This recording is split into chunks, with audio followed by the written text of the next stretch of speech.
What misconceptions are there about neurodivergence? Let's talk about it. So neurodivergence, it's a term that's becoming more common. But do we really understand what it means? Most people think it's just about ADHD or autism, but there's so much more to it.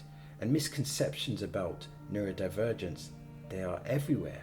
From believing it's always a disability, to thinking people who are neurodivergent can't succeed in certain areas. So in this video, we're going to dive into the biggest myths surrounding neurodivergence, debunk them, and learn how understanding neurodiversity can actually reshape how we see ourselves and others. Let's clear up the confusion. Now remember, this is education mixed with entertainment. So with that being said, let's analyze this train of thought accordingly. So neurodivergence is a term that's becoming more common, especially in discussions about mental health, education and the workplace. But despite its growing popularity, many misconceptions persist about what it means to be neurodivergent. Some people think it's just another label for learning disabilities or mental disorders, while others may assume it's limited to autism and ADHD. But in reality, neurodivergence encompasses a wide range of neurological differences. And the misconceptions about it often do more harm than good. So in this video, we're going to tackle the most common myths about neurodivergence and explain why understanding neurodiversity benefits everyone. Misconception number 1. Neurodivergence is just autism and ADHD. One of the most common misconceptions is that neurodivergence only applies to people with autism or ADHD. And while these are two of the most well-known neurodivergent conditions, the neurodivergent spectrum is much broader. It includes conditions like dyslexia, dyscalculia, dyspraxia, Tourette syndrome, and even mental health conditions such as anxiety and depression.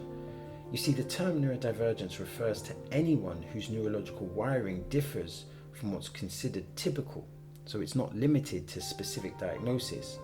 What's important to understand is that everyone's brain functions differently, and neurodivergence acknowledges these variations without labeling them as deficits or disorders. So it doesn't label them as deficits or disorders.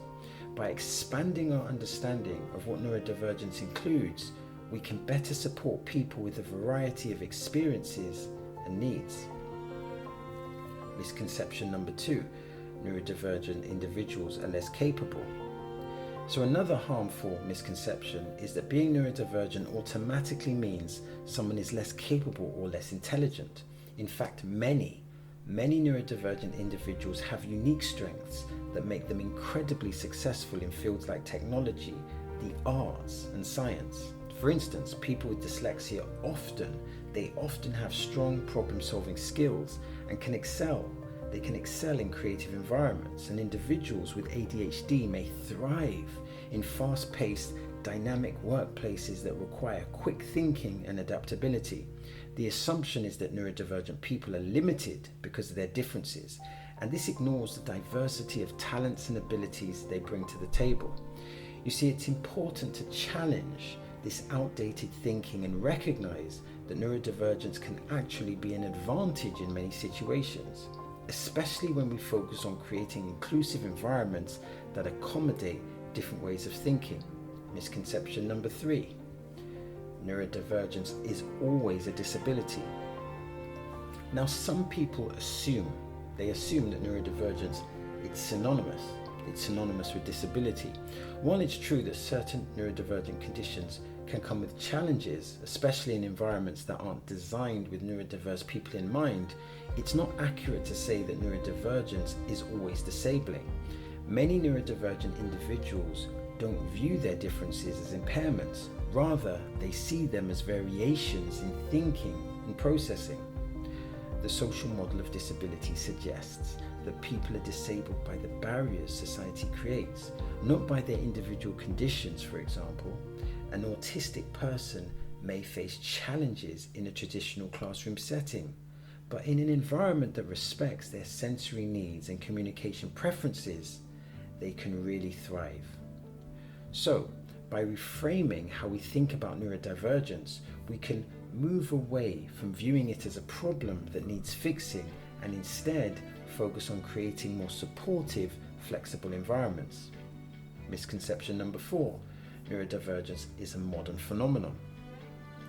Some people mistakenly believe that neurodivergence is a modern concept, something that's emerged only in recent decades due to increased diagnosis or changes in societal norms.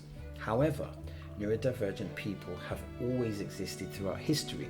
It's just that we're now more aware and open to these differences. Historical figures like Leonardo da Vinci and Albert Einstein are often speculated to have been neurodivergent, showing that these differences have been present and even advantageous throughout time. What's changed isn't the existence of neurodivergence, but our understanding and acceptance of it. As we continue to research and learn more about how the brain works, it becomes more clearer that neurodivergence is a natural and important part of human diversity. Misconception number 5, neurodivergence needs to be cured or fixed. So a deeply ingrained misconception is the idea that neurodivergence is something that needs to be cured or fixed.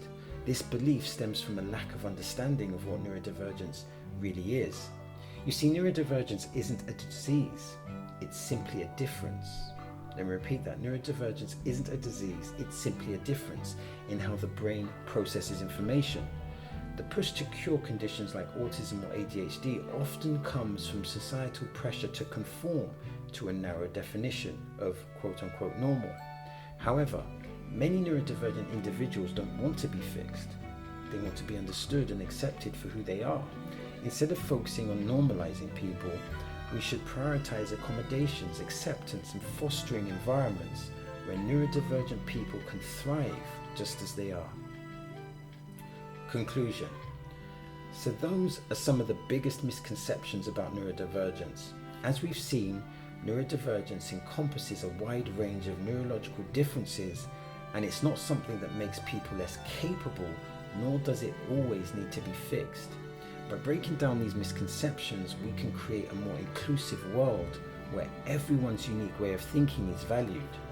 Understanding neurodiversity isn't just about helping neurodivergent individuals, it's about building a society that recognizes and celebrates the full spectrum of human potential. And with that being said, I sincerely hope this video has provided value.